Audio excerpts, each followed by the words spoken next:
do amor da sua vida ao medo pela sua vida. Foi isso que uma mulher da Carolina do Sul sentiu quando chegou em casa e supostamente encontrou seu ex-namorado escondido em seu chuveiro, nu. Tudo o que ele usava era uma máscara improvisada feita com a calcinha dela e estava armado com uma faca. Este é o Escândalo, apresentado pela Law and Crime. Eu sou Sierra Gillespie.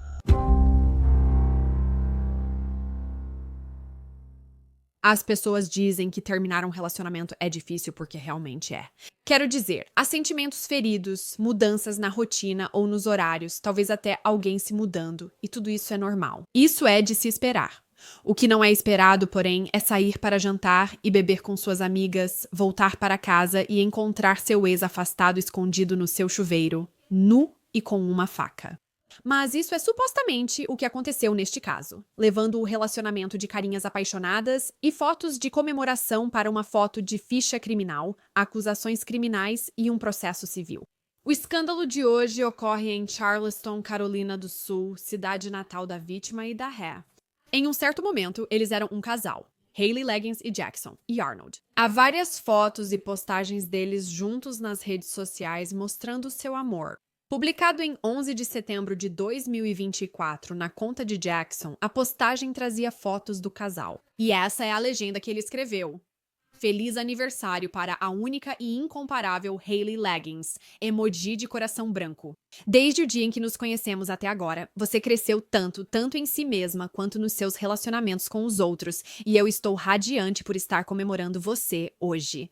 Emoji de coração branco. Você é uma bênção e um exemplo para todos nós. Não tenho palavras para dizer o quanto me orgulho de você. Admiro muito suas conquistas. E eu simplesmente sei que você ainda vai fazer coisas incríveis neste mundo. Que hoje seja um dia inesquecível, guardado para sempre no coração. Emoji de coração branco. 24 fica incrível em você, querida. 3 pontos de exclamação. Te amo, feliz aniversário. Emoji de coração branco. Eles parecem um casal feliz, né? Quer dizer, eles podem até ter sido por um tempo, mas de acordo com a emissora local WCBD, eles tinham um relacionamento de idas e vindas. Segundo o processo civil de Hailey, esse relacionamento acabou antes de 3 de maio de 2025, mas foi na noite anterior que as coisas realmente mudaram. E isso nos leva ao dia 2 de maio deste ano. Segundo o processo civil, após o término entre Hailey, autora, e Jackson, réu, o réu tornou-se extremamente obcecado pelo paradeiro da autora. Segundo o processo civil, Jackson teria passado a seguir Hailey, inclusive até o trabalho dela como babá de crianças pequenas. Mas as coisas realmente chegaram ao limite, como eu disse, no dia 2 de maio. Naquela noite, Hailey jantou e tomou drinks com amigas, se divertindo muito. Quando terminou, ela voltou para sua casa no centro de Charleston. Então, Hailey entrou e tudo parecia normal. Você entra em casa e não percebe nada estranho. Não havia sinais de arrombamento, parecia vazio e ela não esperava ninguém. Então Hailey simplesmente continuou como de costume. Ela trocou de roupa e então estava prestes a ir até a casa dos pais dela, que era conectada à dela. Quando, sem aviso, um homem apareceu no banheiro dela. Ele estava esperando por ela, escondido no chuveiro. E veja só, o homem não estava usando nenhuma roupa. Não, ele estava ali completamente nu, com 2 exceções. Primeiro, ele estava usando uma calcinha da Hailey como máscara para cobrir o rosto. E segundo, ele estava segurando uma faca. De acordo com a WCBD, a polícia disse que o suspeito levantou a faca e fingiu cortar o pescoço da Hailey, quase como uma ameaça. Voltando aos documentos do tribunal, agora abre aspas. O réu começou a se aproximar da autora rapidamente enquanto brandia a faca mencionada. Enquanto ele corre em direção a Hailey com a faca, ela consegue tirá-la das mãos dele. Então, supostamente, ele parte para o estrangulamento manual. O processo civil dela afirma, sem aviso, o réu pressionou as mãos na garganta da autora, forçou-a ao chão e a estrangulou fortemente. Mas Hailey não tinha terminado de lutar. Ela tirou a máscara de roupa íntima da cabeça do homem, revelando seu rosto. E foi aí que Hailey percebeu que conhecia o invasor. Era seu ex-namorado, Jackson Arnold. Ao remover a roupa íntima, o réu parou de sufocar a autora e começou a murmurar descontroladamente. Nesse momento, Hailey conseguiu fugir para a casa dos pais, onde chamou a polícia. Agora, antes de Jackson ser levado para a cadeia, ele realmente ofereceu uma explicação para tudo isso. Ele disse que era só uma brincadeira, que queria aliviar o clima e conversar com Haley. Jackson foi preso e levado ao centro de detenção Sheriff L. Cannon, em Charleston. Depois, ele foi acusado de agressão grave, invasão de domicílio em primeiro grau e porte de arma em crime violento. Os investigadores acreditam que Jackson entrou escondido na casa de Haley por meio de uma garagem separada e então ficou lá esperando por ela. Pelada no chuveiro, ela chegou em casa após jantar e beber com amigas. Os processos criminal e civil ainda estão em andamento. Haley processou Jackson no mês passado por sofrimento emocional intencional, agressão, lesão corporal civil e invasão de propriedade. Agora veja o que ela diz sobre cada uma dessas acusações. Vamos começar com sofrimento emocional intencional, diz Haley. Abre aspas. As atitudes do réu foram imprudentes e previsíveis como causadoras de grande sofrimento emocional à autora. Que a conduta e as ações do réu foram tão extremas e ultrajantes a ponto de exceder todos os limites possíveis de decência, devendo ser consideradas atrozes e totalmente intoleráveis em uma comunidade civilizada. Em relação às alegações de agressão civil e lesão corporal, Haley e sua equipe alegam que o réu agiu com a intenção de causar contato prejudicial e ofensivo com a autora ao brandir uma faca e estrangulá-la. A autora estava ciente da ameaça e tinha uma crença razoável de que o contato prejudicial e ofensivo aconteceria. Que o contato foi fisicamente prejudicial, causando lesão e sendo ofensivo. Quanto ao senso de dignidade pessoal de qualquer pessoa razoável. E quanto à acusação de invasão, o processo de Haley alega que a ré entrou intencionalmente e sem autorização na residência da autora. A autora nunca autorizou a ré a entrar em sua residência. Que a ré sabia que suas ações constituíam uma invasão, o processo civil de Haley termina com a seguinte citação. Por isso, a autora pede uma sentença contra a ré, em uma quantia justa e equitativa de danos reais e punitivos. Pelos custos desta ação e por qualquer outro alívio que este tribunal considere justo e apropriado. Esses são os fatos segundo os documentos do tribunal, mas ainda tenho muitas dúvidas sobre o caso, e aposto que vocês também. Vamos começar a entrevista. Estou com a ex-promotora de crimes sexuais e advogada criminal Serena Townsend. Serena, obrigada por vir e conversar sobre esse caso tão louco. Acho que vou começar pelo seu lado de promotora. Por que não há acusação de tentativa de homicídio? Ter uma faca e depois estrangulamento mostra que ele a estrangulou, segundo os promotores. Quero dizer, por que isso não é uma acusação? Essa é uma ótima pergunta. Normalmente, os promotores são bem conservadores quando se trata de acusar tentativa de homicídio. Geralmente é em casos onde há lesão física, tipo uma lesão física bem grave. Muitas vezes, se alguém infelizmente é baleado e felizmente não morre ou se chega perto de ser morto. Então, eu entendo o que você está dizendo, sabe? Tecnicamente, se a intenção dele era matar ela, o que também seria um pouco difícil de provar, dependendo da situação. Ele avançou nela, a estrangulou e fez coisas que poderiam tê-la matado.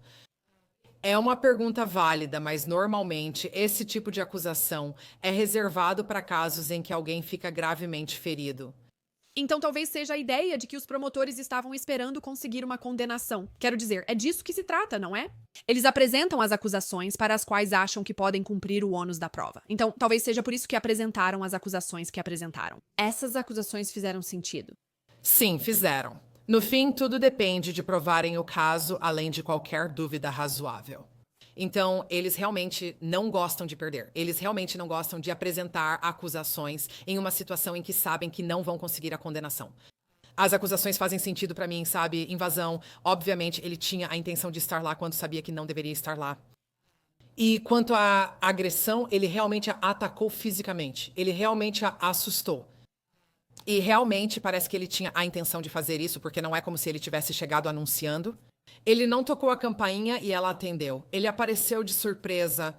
Ok, isso me leva à próxima pergunta. Sei que ao falar de emboscada, normalmente se refere a uma acusação de assassinato. Muitas vezes é isso que debatemos aqui no Scandal e no Law and Crime, a emboscada. Ele se escondeu no chuveiro dela, entrando por uma porta aberta na garagem, de alguma forma. Ela nem estava em casa na hora. Pra mim, isso já parece um pouco de premeditação. E, de novo, eu sei que não temos uma acusação de assassinato. Não há acusação de tentativa de assassinato, mas sinto que a premeditação pesa muito aqui. Ele a esperou, invadiu a casa dela e ela nem estava lá. Pra mim, já é tempo suficiente se ele está parado no chuveiro esperando ela chegar, pra refletir. Não bati, não tenho chave, não moro aqui, talvez nem devesse estar. O que você acha de tudo isso e do tempo que ele ficou lá? Acho que isso mostra a premeditação, havia claramente um plano. Ele provavelmente sabia que ela não estava em casa, pois deve ter pesquisado ou descoberto isso. Sabia que ela não estava lá. Ele entrou, tirou a roupa, colocou a roupa íntima dela no rosto. Ele está no chuveiro com uma faca grande. Quero dizer, parece literalmente uma cena de psicose. Literalmente psicose. Quero dizer, isso é realmente louco. E mostra que houve muito planejamento. Parece mesmo que ele estava seguindo ela e sabia onde ela estava. E entrou em um momento em que conseguiu se esgueirar para dentro e fazer tudo o que precisava para planejar esse ataque. Todos esses detalhes que você acabou de mencionar, o fato de ele ter a faca e estar no chuveiro, essa conexão com o filme Psicose é tão real? Hoje, minhas colegas de trabalho e eu conversávamos sobre o Halloween como em um cenário do Michael Myers. O fato de ele usar máscara e se esconder nu, então vamos analisar esses pontos. Ok, se houver alguém na minha casa que eu não convidei pra entrar. Quando voltar de sair para beber e jantar com minhas amigas, vou ficar apavorada. Não importa a roupa. Mas o fato de ele estar nu em tudo isso é chocante. Eu não quis ver esse homem nu. Ela também não. O que você acha disso? Por que ele tiraria a roupa para aumentar o medo? É assustador, sabe? Pelo que li na denúncia sobre como, você sabe. Depois que ela conseguiu escapar das mãos dele e desmascará-lo, ele começou a balbuciar descontroladamente. Agora ele tenta dizer que foi brincadeira. Isso me preocupa, pois sua defesa pode ser alegar incapacidade mental ou algum problema psicológico. E é por esse caminho que eles vão seguir, para tentar minimizar a intenção dele e os propósitos dele, porque é realmente insano o que ele fez. Quero dizer, ele praticamente tentou de tudo para aumentar o medo, se escondendo, ficando quase nu, usando a roupa íntima dela em vez de uma máscara comum para se cobrir. O elemento surpresa, tudo isso parece uma loucura. Eu não entendo a cueca como máscara. Acho que, se for uma máscara, deve ser para esconder a identidade dele, já que ela o conhece e namorou com ele. Se ela olhar para ele, vai reconhecer. Ei, eu te conheço. Você foi meu namorado. Se ele usa uma máscara, entendo. Quer assustá-la ou esconder sua identidade. Mas a roupa íntima dela já é outro nível de invasão de privacidade. Algo que, nos mais de 1000 episódios de Direito e Crime que já fiz aqui, eu nunca relatei. Um homem usando roupa íntima feminina no rosto como máscara. O que podemos concluir desse detalhe? Há algo sexualmente perverso nisso, certo? Primeiro, estamos perto do Halloween, mesmo sabendo que isso foi em maio. Sempre há chance de comprar uma máscara de verdade ou até uma de esqui, certo? Tipo, qualquer coisa com a qual você realmente pudesse cobrir o rosto. Que não seja algo que esteve no corpo dela em algum momento de uma forma muito íntima. Então, o fato de ele ter escolhido a roupa íntima dela para colocar na cabeça não é um acidente, na minha opinião. O que ele fez foi perverso. E também, de acordo com os relatos e com o processo civil dela, quando ela conseguiu tirar essa máscara improvisada, isso me faz lembrar do Halloween, o filme original. Jamie Lee Curtis tira a máscara do Michael Myers, que surta ao ter o rosto revelado. Isso é fundamental no filme. Foi isso que aconteceu aqui também. Quando vê o rosto dele, ela percebe: ok, sim, eu te conheço, você é meu ex-namorado. Ele surta com isso. Então, acho que estou pensando, ok, consciência de culpa ao cobrir o rosto para não ser identificado por ela. Se ela ligar para a polícia ou para quem quer que ela vá contatar e contar sobre isso, porque tenho certeza de que eles têm o mesmo grupo de amigos. Mas por que você acha que ele teve aquela reação tão louca quando ela tirou a máscara e finalmente conseguiu descobrir quem era essa pessoa? É muito difícil entender a mente de alguém que faria isso. Parece exagerado. Acho que ele ficou realmente assustado. Não sei se ele esperava que ela sobrevivesse a esse encontro, ou pelo menos que o desmascarasse durante o encontro.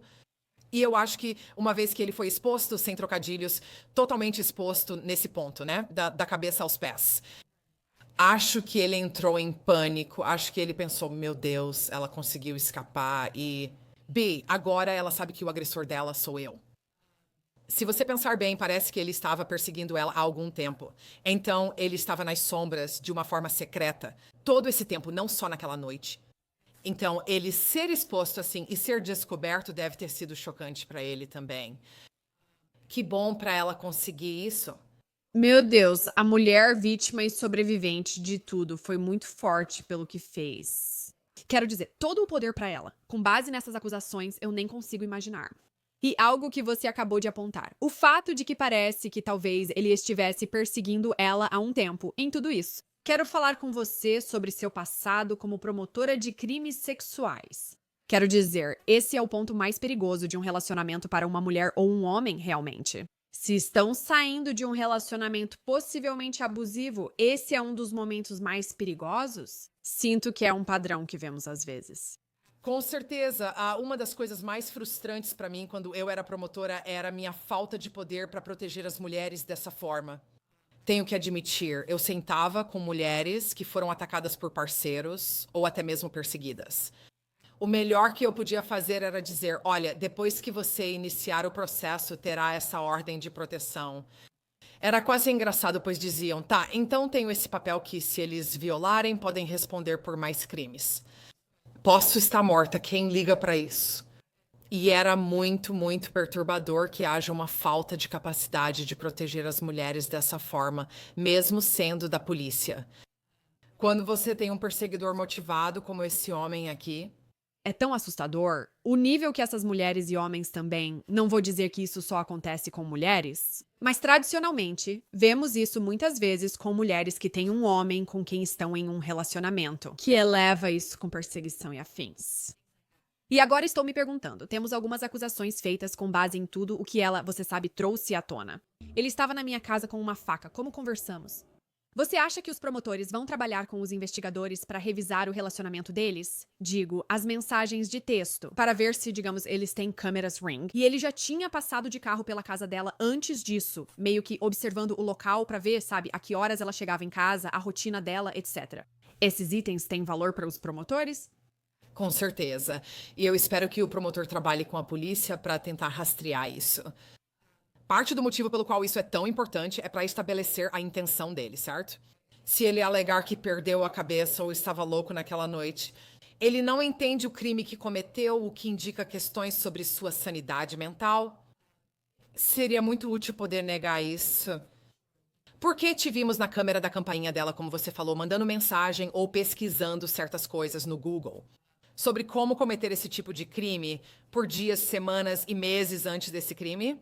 Isso ajudaria a definir o que chamamos de mens rea, ou seja, a intenção de cometer o crime. Eu realmente espero que eles investiguem mais a fundo isso, porque aquele incidente, aquela noite, não parece que foi algo isolado. Ela pode não saber das outras coisas que ele estava fazendo com ela, ou, sabe, pesquisando sobre ela, mas seria bom que eles descobrissem isso. Parece-me que havia intenção, o mens rea. Havia um plano, pois ele não bateu nem tocou a campainha. Ele sabia que ela estava fora, bebendo e jantando com as amigas, então ninguém estaria em casa. Acho que devo conseguir entrar nesse chuveiro, ele disse. Escorregar para dentro antes. E é exatamente isso que eu imagino. Alguém sendo meio assustador, sabe? Indo até o chuveiro e se escondendo lá dentro. E isso é apavorante. Uma das outras coisas que dizem em tudo isso é que ele estava com uma faca grande e colocou a faca no próprio pescoço. Ele não cortou de verdade, só fez o gesto de passar a faca no pescoço, como passar o dedo na garganta. Como nos filmes de terror, quando alguém faz aquele gesto ameaçador de vou cortar sua garganta ou pescoço. Quer dizer, isso é um fator agravante em tudo isso, aumentando, eu acho, a intensidade desse suposto crime. Com certeza, principalmente pregação civil. Quer dizer, ela alega que ficou emocionalmente abalada e traumatizada por causa disso. Então, todos esses pequenos atos que se acumulam durante esse incidente são formas dela explicar por que ele causou tanto medo nela. E para a acusação criminal, sim, quero dizer novamente, isso vai em direção à intenção dele. Ele vai alegar, parece que foi uma brincadeira, mas é muito difícil convencer alguém, sabe, um júri ou um juiz, de que foi uma brincadeira. Se após ser desmascarado, você não reagiu com um haha, tipo surpresa. Ao invés disso, você a enforcou, entende? Isso não ajuda. Todas essas coisas que ele fez antes, durante e depois não parecem ser apenas uma pegadinha inofensiva. A pegadinha pra mim não faz sentido nenhum. Eu tenho falado muito sobre esse caso porque, sinceramente, ele tem me feito pensar bastante. Conversei com meu marido, colegas de trabalho e agora com você. E toda essa ideia de que isso seria uma pegadinha simplesmente não faz sentido, porque, em primeiro lugar, isso não é engraçado. Nós vimos que desde que ela entrou com o processo, ela obviamente tem estado angustiada, e vamos falar sobre isso no processo civil em 1 minuto. Além disso, não é divertido usar uma faca de verdade. Algo poderia ter acontecido. Mesmo sem intenção, ele poderia tropeçar e cair e ninguém sabe o que ocorreria. Se essa é a defesa dele, não faz sentido pra mim. Mas sobre seu ponto agora, do lado da defesa, você acha que eles vão alegar algum transtorno mental? Se ele já usou medicação, teve terapeuta ou algum diagnóstico, esse seria o caminho a seguir. Acho que eles devem fazer isso, pois não dá para dizer que é um mistério quem fez. Vai ser impossível negar que fui eu, já que essas duas pessoas se conhecem e não há como confundir a identidade. Ela sabe quem ele é e já o desmascarou. Por isso não dá para dizer que não fui eu. Agora você precisa pensar qual era a intenção dele, se ele não queria machucá-la e era só uma brincadeira. Ninguém vai acreditar nisso. Como falamos, não faz sentido, ainda mais porque ele é ex e nem são amigos. Ele não tinha razão para estar naquela casa. Isso não vai colar. Acho que só resta a defesa dizer, bem, na verdade, para ele parecia só uma brincadeira. Ele achava que não havia mal, pois sua mente era diferente da nossa. Ele é perturbado, ele tem um problema mental. E eu acho que eles meio que têm que seguir esse caminho se quiserem montar uma defesa daqui pra frente, em vez de simplesmente aceitar uma confissão de culpa logo de cara. Vai ser interessante ver se é isso que vai acontecer. Se isso for a julgamento em vez de um acordo, como você mencionou. Independentemente do caminho, daremos nossa opinião e aguardaremos. Agora temos um processo civil que foi adicionado a tudo isso. O que você acha disso? Acha que foi justificável abrir o processo civil? Li tudo e te enviei. Ela relatou os fatos como se tivessem ocorrido com ela e citou as consequências que enfrenta. Quero dizer, só de ter alguém invadindo sua casa, isso por si só já pode ser aterrorizante. Pode ser uma situação que cause algum tipo de transtorno de estresse pós-traumático. Quero dizer, o que você acha sobre o processo civil? Gostei muito da petição por ser curta, direta e objetiva. Eram 5 páginas, tudo simples e bem organizado. E, na minha opinião, ela estabelece os elementos dessa ação civil. Como você sabe, já falamos disso várias vezes. Sabe, se você pudesse provar, além de qualquer dúvida razoável, que um crime ocorreu e que ela foi vítima desse crime? É mais fácil ter sucesso em uma ação civil, pois não é necessário um nível de prova além de qualquer dúvida razoável, só isso. É mais provável que isso tenha acontecido e que ele tenha tido a intenção de fazer essas coisas. Acho que se eles realmente acreditam que o caso criminal pode dar certo, certamente têm provas suficientes para isso. Ela ficou emocionalmente abalada por causa disso e que ele realmente cometeu esses atos que causaram esse sofrimento emocional a ela. E eu realmente acho que todo mundo que está lendo isso e aprendendo sobre esse caso ficaria, sabe? Não é surpresa que alguém na posição dela fique abalada por esses acontecimentos. Do jeito que estamos conversando e nos colocando nessas perspectivas, esse é o maior medo de todos. Durante o banho, você já pensou? E se alguém entrar aqui? Aposto que todo mundo vendo esse vídeo já pensou nisso. Quando estão no chuveiro, você consegue imaginar estar no seu banheiro escovando os dentes e alguém sair do seu chuveiro? De qualquer forma, é assustador pensar nisso. Algo que também me chamou a atenção nesse processo civil é que, nos muitos que já cobri, normalmente o autor pede uma quantia X de dinheiro no final. A maioria dos que cobri pessoalmente envolvia o caso do P. Diddy. Às vezes são centenas ou milhões, tanto faz que eles pedem. No entanto, neste caso não havia nenhum tipo de valor monetário. Basicamente, para mim, foi isso que eu pensei. Eu também quero ouvir sua opinião sobre isso. Serena, para mim. Ela estava dizendo, eu quero que fique claro que você me perturbou, que você me magoou, que você violou, sabe, a minha paz. Invadiram minha casa, sinto meu espaço violado. Para mim, foi uma grande declaração que ela não estava dizendo algo como, eu quero X valor em dinheiro. Para mim, era só ela dizendo, você precisa ser responsabilizado pelo que fez. O que você acha da parte numérica de tudo isso? Muitas pessoas acham que nossa sociedade é muito litigiosa, especialmente em nossa comunidade. E que é só por dinheiro. Sempre acham que é por dinheiro quando você ouve falar de alguém processando outra pessoa. Às vezes, nossa mente segue esse caminho. O fato de que ela não colocou um valor e o fato de que não era um valor enorme, isso realmente nos faz acreditar. Acho justo acreditar que ela só quer ser ressarcida, que é o objetivo de um processo judicial. Ela quer ser, sabe, talvez justamente compensada aqui, mas mais do que isso, ela quer que isso seja reconhecido. Você me machucou e isso não foi certo. Então eu faço isso. Eu realmente acho que parece que ela tem reivindicações legítimas e que ela não está apenas atrás de dinheiro. Eu tendo a concordar com você em tudo isso. E quero dizer, se eu me colocasse no lugar dela, tenho certeza de que me sentiria exatamente da mesma forma. Meus pensamentos estão com ela. Esse é um caso realmente estranho e interessante que tivemos que analisar hoje. Serena Townsend, obrigada por explicar tudo pra nós. Obrigada, Sierra. E é assim que o escândalo de hoje nos deixa por enquanto. Para atualizações do caso e crimes reais, inscreva-se no canal. Para se conectar comigo nas redes sociais, como o Instagram, você pode me encontrar como Sierra de Lespe e também pode enviar mensagens pra gente no Scandal, em longcrime.com. Obrigada por assistir ao episódio de hoje do Scandal. Como sempre, eu sou sua apresentadora, Sierra de Lespe, e te vejo na próxima.